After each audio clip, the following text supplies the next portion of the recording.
अब शुरू होने जा रहा है देश का सबसे बड़ा मुकदमा, आपकी अदालत, रजत शर्मा के साथ।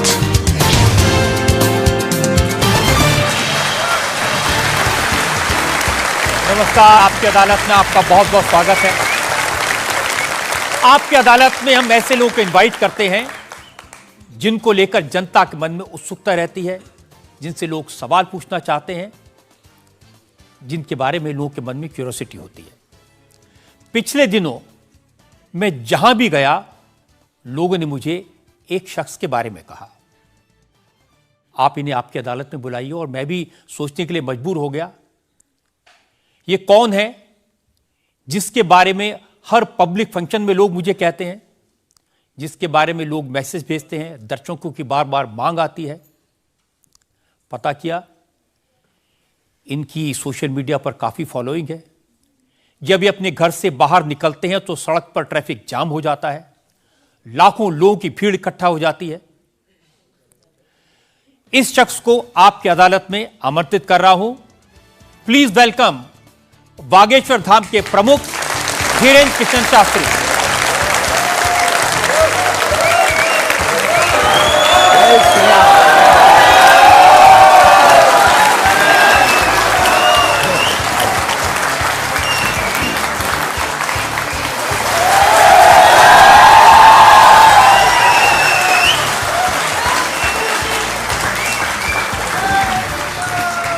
और धीरेन्द्र कृष्ण शास्त्री पर मुकदमे में आज हमारे जज हैं वरिष्ठ पत्रकार विनोद अग्निहोत्री।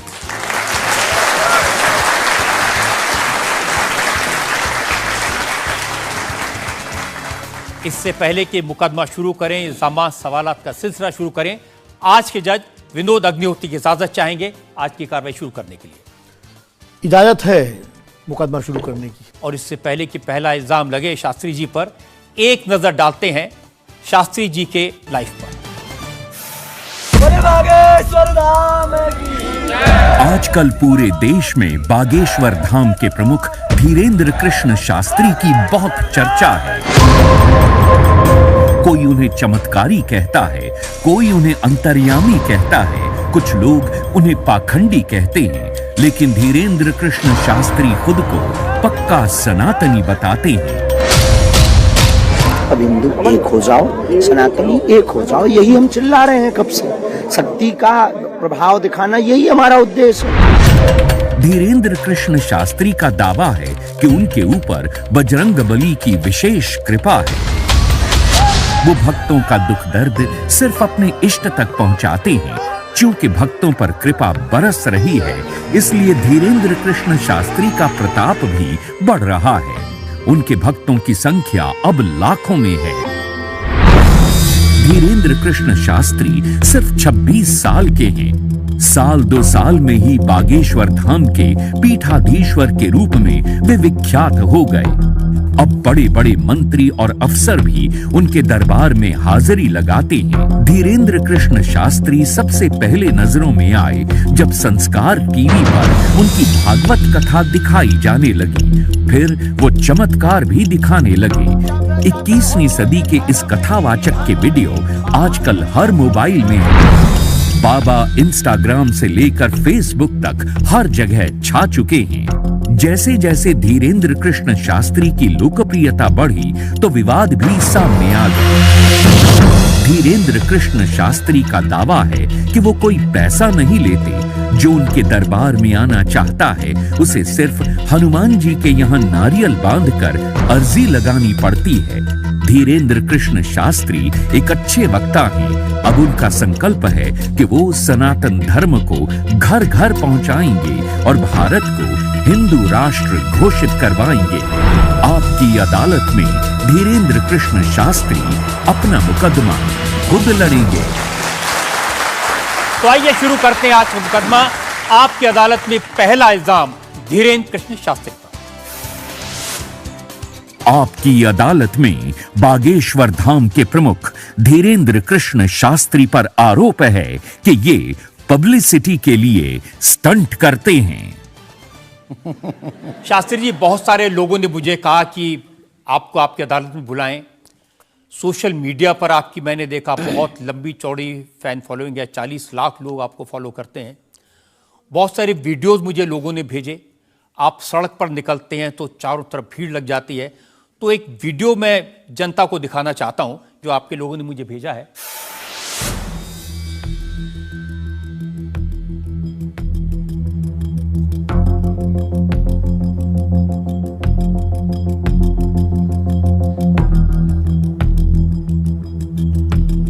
तो ये वाकई में शास्त्री जी असली वीडियो है या पब्लिसिटी स्टंट है, बनाया हुआ है? लोगों की अपनी अपनी भावनाएं होती हैं, अपनी दृष्टि से देखने की। ये वास्तविकता एक जगह की नहीं है। जहां जहां बागेश्वर बालाजी का दरबार लगता, जहां जहां बागेश्वर बालाजी की कृपा से दास कथा करने जाता, ये तो कम है, कैमरे में कम आया है, और ज्यादा है।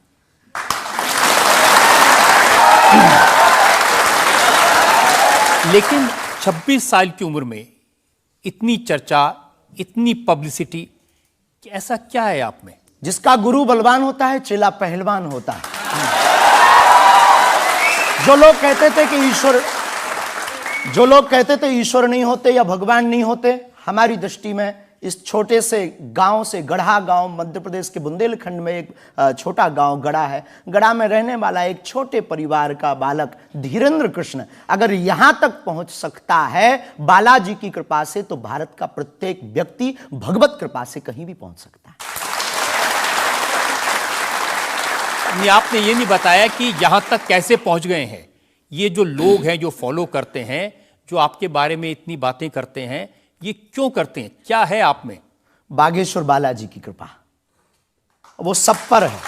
लेकिन आप अगर कहेंगे, क्योंकि आपसे जीतना तो बड़ा मुश्किल है, हम पहले आपको साफ कर दें कि चूंकि आपका नाम तो रजत शर्मा जी है, लेकिन हम आपको दयालु नाम से, क्योंकि हमारी भारतीय परंपरा में बड़ों का नाम नहीं लेते, तो हम आपको दयालु कहकर संबोधित करेंगे, अगर बुरा ना लगे तो। नहीं, आप कुछ भी करिए।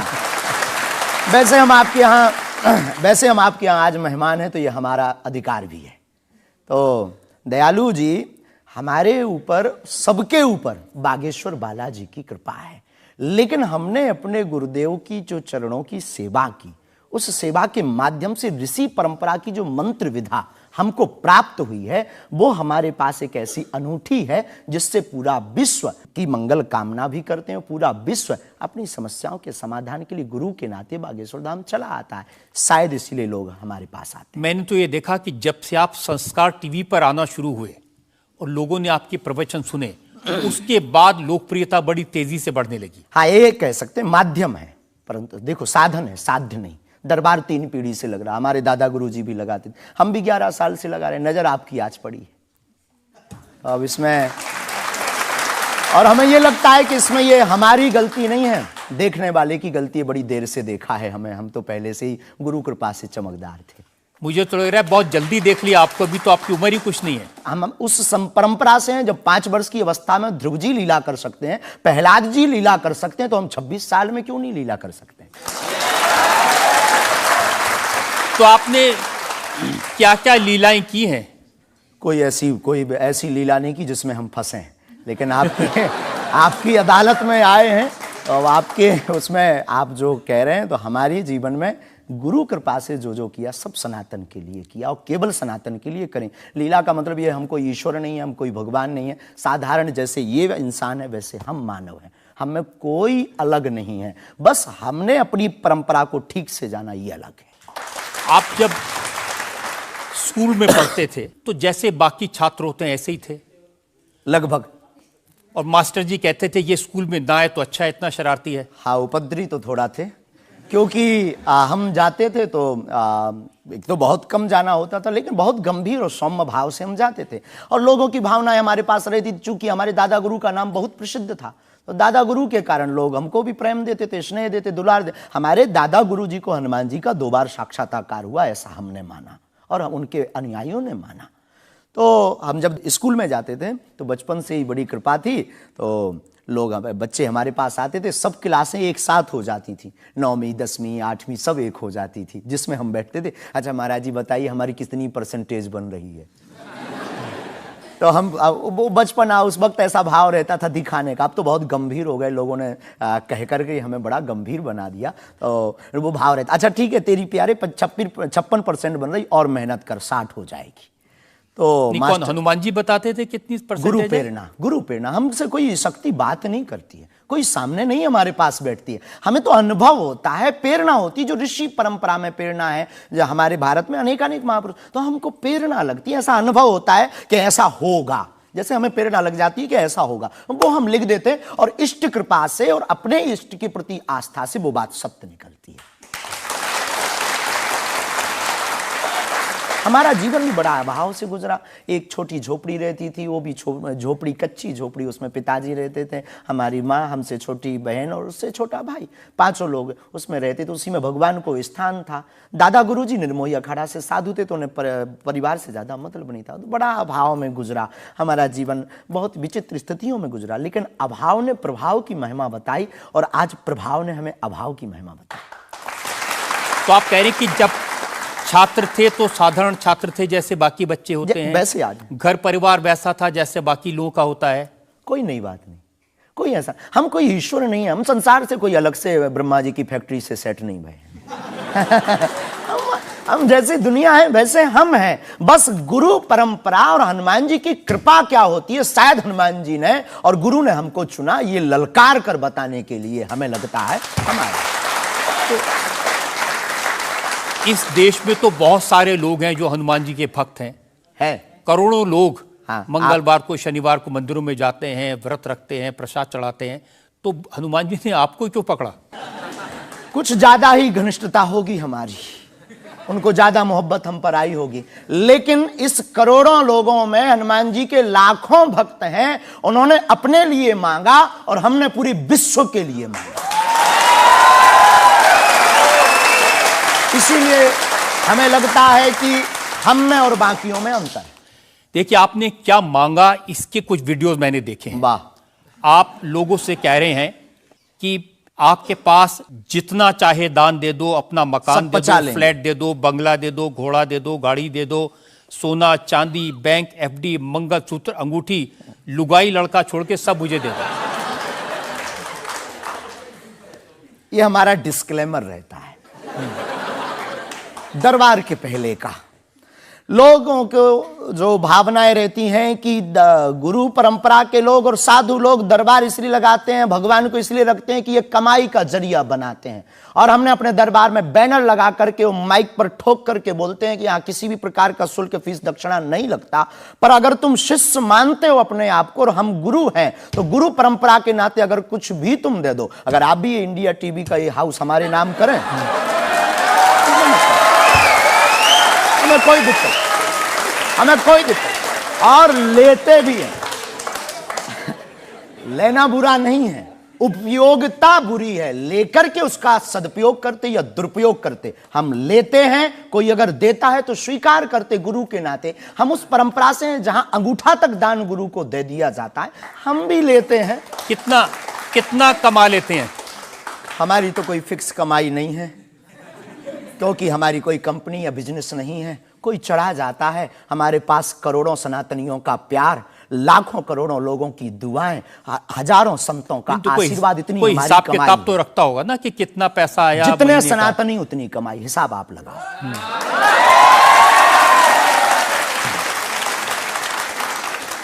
ज्यादा बातें इसलिए होती हैं कि आप जो स्टंट करते हैं पब्लिसिटी के लिए, आप ऐसी ऐसी बातें कह देते हैं। आप कहते हैं कि बिना वीजा के हनुमान जी रावण की लंका में घुस गए थे। ये जो मॉडर्न युवान भाई बहन है, इनको लंका प्रवेश के बारे में बताएंगे तो इनको ये लगता है कि ये घिसी पिटी बातें इनके दादा परदादा बताते रहे, ये बेचारे ऊब गए। इनको कुछ ऐसा चाहिए कि उस अध्यात्म से कनेक्ट हो पाए। जैसे रावण ने मुझसे फोन पे बात की। हाँ बिल्कुल, हम वही बोलने ही वाले थे। लगता है आज हमारी शक्ति आपके पास पहुंच गई।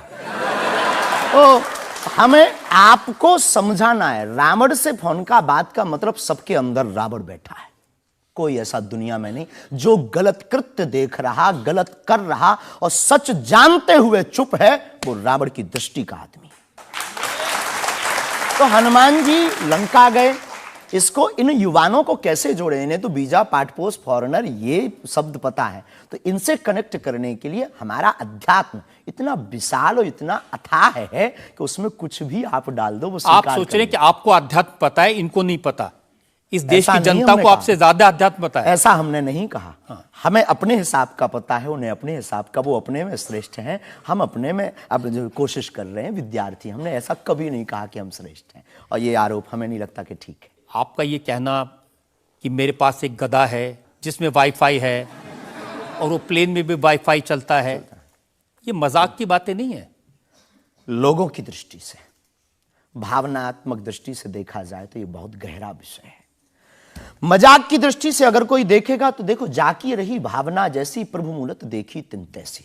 भगवान की कोई लीला को सिर्फ रास लीला को उठाते हैं, लेकिन हम तो महाभारत भी उठाते हैं।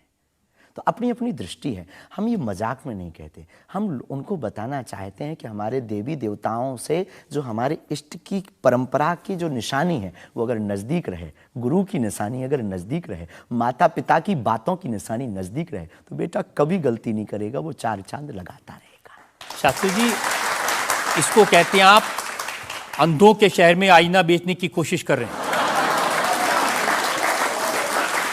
ऐसा हमारा भाव नहीं है, अपितु हमारा भाव ये है कि उस केवल वाईफाई को हम बताते नहीं, उसकी महिमा भी बताते हैं, और दरबार में आने वाले लोगों को उसकी महिमा का अनुभव भी कराते हैं। तो फिर वो जो बात मजाक की है ना, वो फिर अध्यात्म, आस्था, ईश्वर से जुड़ करके नास्तिक भी आस्तिक बन जाता है।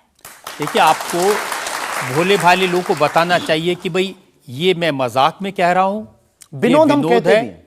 और ये मैं ये असल हम में बहुत कह बार बोलते हैं, विनोद हम कर रहे हैं, हम बहुत बार बोलते हैं। अब कोई हमारे विनोद को सीरियस ले ले तो वो उसका निजी अनुभव है। तो अब मैं लोगों को बता दूं कि एक बार बगैर टिकट पकड़े गए थे आप रेलवे में। हाँ, ये तो बताना चाहिए, बिल्कुल पकड़े गए थे। लेकिन ये भी बताइए कि हम टीटी से ही 1100 रुपया लेकर आए थे। उसी टीटी से लेकर आए थे, और जिस वाईफाई की आपने चर्चा की उसी वाईफाई की दम पर उसके बाप का नाम बताकर लेकर आए थे। इसी तरह की बातें कह के ऐसे दिखाते हैं जैसे चमत्कार कर दिया, जैसे मेरे ऊपर हनुमान जी की बहुत कृपा हो गई, मैं भविष्यवक्ता हूं, और फिर जो भोले भाले लोग हैं वो प्रभावित हो जाते हैं। हमने कभी एक नहीं दावा किया कि हम चमत्कारी हैं। आज भी आपकी अदालत में हम कहते हैं कि हम कोई चमत्कारी नहीं है, हम कोई ईश्वर नहीं है, हम कोई महात्मा नहीं है, हम एक आम इंसान हैं। लेकिन हमारी अपने इष्ट की प्रति आस्था, ऋषि परंपरा के प्रति आस्था है, जो महर्षि वाल्मीकि से पत्र दरबार की महिमा चली है, उस महिमा का हम अनुकरण करते हैं, और उस आस्था में उलझनों में का रास्ता मिल जाता है, तो उसे आप चाहे चमत्कार मानिए अथवा फिर आप अपनी बुद्धि से जो जिसने जो जाना वो हमें माना। देखिए शास्त्री जी, बहुत सारे ऐसे लोग हैं, गरीब हैं, परेशान हैं, बीमारियों से थके हारे हैं, डॉक्टर से आशा छूट जाती है, हॉस्पिटल से आशा छूट जाती है, वो आपके पास आते हैं, वो सोचते हैं यहाँ इलाज मिलेगा। किसी का बच्चा बोल नहीं सकता, किसी का बच्चा चल नहीं सकता, वो लोग बड़ी आस्था विश्वास लेके, जो मैंने जानकारी हासिल की, वो आते हैं, सोचते हैं कि यहाँ से शायद उन्हें कोई रास्ता दिख जाएगा, और उन्हें मिल जाता है। जो आते हैं श्रद्धापूर्वक आते हैं। देखो, जिंदगी में अगर वो परेशान है और डॉक्टर से परेशान होकर के या कहीं से भी निराश होकर के आया और उसे कुछ मिले ना मिले, हम ये तो नहीं कहते, जिसकी जितनी निष्ठा उसको उतना हमारे बागेश्वर बालाजी के दरबार में मिलता। और अगर नहीं मिलता, अगर उसे जीवन जीने की अगर डांडस और सात्तावना मिलती है, तो क्या ये भी कम है? बिना पैसों में, बिना दक्षिणा दिए, बिना कुछ लगे अगर हनुमान जी से जुड़ रहा, अगर वो प्रभु से जुड़ रहा, अगर उसे जीवन जीने में 4 दिन की जिंदगी है, डॉक्टर ने कह दिया तो मर जाओगे, लेकिन बागेश्वर धाम के नाम से उसके चेहरे पे मुस्कुराहट है कि मेरा हारे का सहारा है, तो अगर ये मुस्कुराहट उसके चेहरे पर आती, इससे किसी को गुस्ताखी क्यों? देखिए, अगर बागेश्वर धाम आने से लोगों का इलाज हो जाता है, तो फिर आपको कैंसर हॉस्पिटल बनाने की क्या जरूरत है? यही तो हम बताना चाहते हैं कि दुआ और दवा दोनों आवश्यक है। हमने ये नहीं कहा कि हम डॉक्टरों के खिलाफ हैं। अब मैंने पूछ लिया तो आपने दवा ऐड कर दिया उसमें। नहीं, हमने औषधालय बागेश्वर धाम पर खुलवाया है, और मंदिर के समीप खुलवाया है। वहां पर ग्राम पंचायत का भवन है, वहां पर आयुर्वेदिक औषधालय है। दुआ और दवा मतलब नीचे दवा है, और वहां ठीक नहीं हुए तो दुआ के लिए चढ़ जाओ मंदिर पर। दोनों काम करें, ठीक है। और ये कोई नई बात नहीं है, हमने ऐड नहीं की, डॉक्टर खुद ऐड करता है, ऑपरेशन करता है, जब ठीक नहीं होता तो वो भी कहता है तुम भी प्रार्थना करो। लेकिन ये सही है कि जिस इलाके में आप हैं उस इलाके में बहुत सारे ऐसे लोग हैं जो इसी तरह पर्ची निकालते हैं, जो इसी तरह दुआ की बात करते हैं। पूरे भारत में ऋषि परंपरा के अनेक लोग हैं, बहुत लोग तो नहीं कह सकते, पर अनेक लोग पूरे भारत में हैं। और केवल हमारे इलाके में नहीं, पूरे भारत में। हमारे इलाके में बागेश्वर बालाजी की महिमा और दादा गुरुजी के पास दरबार से, कृपा से बहुत से महापुरुष और भी। मैं बताता हूँ, एक लवलेश नाम के गुरुजी हैं, 20 साल की उम्र है, और वो भी इसी तरह से पर्ची निकालते हैं। हम कभी ऐसे मिले नहीं, इस भाव से हमारा कभी मिलना नहीं हुआ, और इस विषय पर उनका निज मत हो हम कह नहीं सकते, ईश्वर जाने। नहीं, मत तो पता नहीं, उनके ऊपर रेप का इल्जाम है और वो जेल में है, कह नहीं सकते। तो उस एरिया में ऐसे और भी बहुत सारे लोग हैं। अभी हम अर्जी लगाने के हिसाब से घूमे नहीं हैं, आप कहो तो इस बार जाकर के घूमेंगे कितने लोग हैं। अभी तो हमें एक पता है, छतरपुर जिले में एक गढ़ा गांव है, वहां बागेश्वर धाम है, वहां सदगुरु सन्यासी बाबा से परंपरा चली दरबार की, आप भी आइए। ये बात सही है कि देश में बहुत सारे ऐसे लोग हैं जो कहते हैं हमारे पास सिद्धि है। एक जयपुर में है, उन्होंने बताया कि मैंने कर्ण पिशाच को साधा हुआ है, और वो भी किसी की भी डेट ऑफ बर्थ बता देते हैं, किसी के परिवार वालों का नाम बता देते हैं। हमारे पास ऐसी कोई सिद्धि नहीं, ना हमने ऐसी कोई साधना कर रखी है। हमारे पास सिर्फ अपने इष्ट पर, हनुमान जी पर भरोसा है, जो अष्ट सिद्ध नवनिधि के दाता हैं। ना हम कोई डेट बताते हैं, ना हम कोई नाम बताते हैं, और अगर उनकी कृपा से पता चल जाए तो कोई बुरी बात नहीं। जनता में जो लोग सवाल पूछना चाहते हैं, आमतौर पर क्या होता है कि संत का नाम आते ही हमारे माइंड में एक इमेज बनती है कि गाड़ी होगी, बहुत ही जो उनकी वेशभूषा होगी बहुत ही सिंपल और सरल होगी, लेकिन आपकी वेशभूषा देख के, टोपी देख के लगता है एकदम कलरफुल रहता है। आपकी दुनिया ही रंगीन है तो साधु को भी रंगीन होना चाहिए। बहुत बढ़िया, बहुत बढ़िया। जब 7 रंगों की भरी दुनिया है माय डियर सिस्टर, 7 रंगों से भरी दुनिया है, तो मुझे क्या दिक्कत है। और हम कोई साधु नहीं, हम कोई महात्मा नहीं, ना हमने चोला ले रखा है। हम एक वर्ण व्यवस्था की बात नहीं करेंगे, हम एक गुरु के शिष्य हैं और आम इंसान हैं। और अगर कोई सरनेम पूछे तो हम शुक्ल वंशीय सरयूपारी ब्राह्मण हैं। तो जो 7 ब्राह्मणों की वेशभूषा है वो हमने धारण की, गुरु के नाते हमने ये पादुका अपनी एक परंपरा को निर्वाहन करने के लिए धारण की। और टोपी कोई आया तो दे गया, अगर आप कुछ दो बहन हमें तो वो भी स्वीकार है। आप चाहो तो कुछ हमें पहनने को दे सकते हो, हम पहन लेंगे। एक वेबसाइट ने लिखा कि ये जो टोपी पहनते हैं ये पहनाने वाले से भी कुछ गुरु दक्षिणा लेते हैं, जो कपड़े पहनते हैं, जो कपड़े जिसके दिए पहनते हैं उससे भी कुछ पैसा लेते हैं। आज तक ऐसा कोई मिला नहीं है, खोज जारी है। किसी ने हमें आज तक दक्षिणा नहीं दी टोपी पहनाने के नाम पर या कपड़े पहनाने के नाम पर। हम तो राह चलते कोई मिल जाता है तो उसका पहन लेते, अपना दे देते हैं। हम तो साधु उस परंपरा के हैं, उस परंपरा के। लेकिन अच्छे लगते हैं आपको ये रंग बिरंगे कपड़े? बहुत आनंद आता है। क्या दिक्कत है साहब? किसी को दिक्कत है वो हमसे ज्यादा रंगीन पहने। एक शायर ने कहा कि जो खानदानी रईस हैं वो मिजाज रखते हैं नर्म अपना, आपका लहजा बता रहा है आपकी दौलत ये शोहरत नई नई नहीं।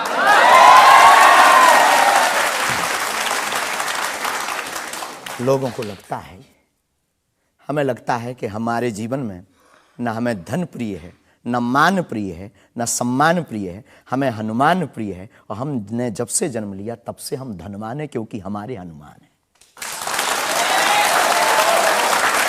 और दुनिया का प्रत्येक हनुमान भक्त धनवान है जिसके जीवन में हनुमान है। और वो निर्धन है इस दुनिया में जिसके जीवन में भगवान नहीं, वो निर्धन है। और अगर बाप हनुमान हो और धनवान हनुमान हो और उनका भक्त अगर रंगीन ना हो, पीला लाल ना हो, जब हनुमान जी लाल देह लाली से हो सकता तो लाल पगड़ी क्यों नहीं हो सकती? ये मुझे पता चल गया है कि आप इसी तरह की डायलॉग बाजी करके ही इतने पॉपुलर हुए हैं। इंडिया टीवी हर वक्त हर जगह डाउनलोड करने के लिए सर्च करें India TV news Google play store या ऐप स्टोर पर।